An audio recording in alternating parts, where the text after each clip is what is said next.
Degree കഴിഞ്ഞിട്ട് C എക്ക് പോകുന്നത് നല്ലതാണോ, അല്ലെങ്കിൽ നമ്മൾ ഇപ്പോൾ ഡിഗ്രി കഴിഞ്ഞില്ലേ, അപ്പോൾ ഏജ് ഓൾമോസ്റ്റ് ഒരു 20 വയസ്സ് കഴിഞ്ഞിട്ടുണ്ടാവും. അപ്പോൾ എപ്പോഴും മനസ്സിലാക്കുക, നമ്മൾ സി എ ക്വാളിഫൈ ചെയ്താലും വി നീഡ് ഡിഗ്രി. നമുക്ക് ഡിഗ്രി വേണം. കാരണം കോർപ്പറേറ്റ്സിൽ നമ്മൾ എംപ്ലോയ്മെൻറ്റിന് പോകുന്ന സമയത്ത് they are putting a condition, even though you are a chartered accountant you need a degree. നമ്മൾ ഇപ്പോൾ +2 കഴിഞ്ഞിട്ട് സി എ ചെയ്യുന്നവരായാലും അതിനോടൊപ്പം നമ്മൾ ഒരു ഡിഗ്രി എന്തായാലും നമ്മൾ എടുക്കണം. അപ്പോൾ ഡിഗ്രി കഴിഞ്ഞതിന് ശേഷം ഇപ്പോൾ ഞാൻ തന്നെ ഡിഗ്രി കഴിഞ്ഞിട്ട് സി എ ക്വാളിഫൈ ചെയ്തിട്ട് ചാർട്ടേഡ് അക്കൗണ്ട് ആയ ഒരു കക്ഷിയാണ് ഞാൻ.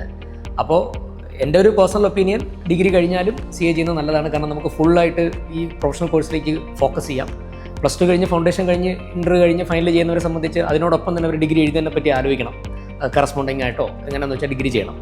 സോ 20 ഇയേഴ്സ് കഴിഞ്ഞാലും നമുക്ക് ഫസ്റ്റ് അറ്റംപ്റ്റിൽ പാസ്സാവുകയാണെങ്കിൽ ഒരു 24-25 കൂടി നമുക്ക് ചാർട്ടേഡ് അക്കൗണ്ടൻ്റ് ആവാൻ പറ്റും, കരിയർ സ്റ്റാർട്ട് ചെയ്യാൻ പറ്റും. സോ ഡിഗ്രി കഴിഞ്ഞിട്ട് സി എ ചെയ്യുന്നത് ഇറ്റ്സ് എ നൈസ് ഓപ്ഷൻ.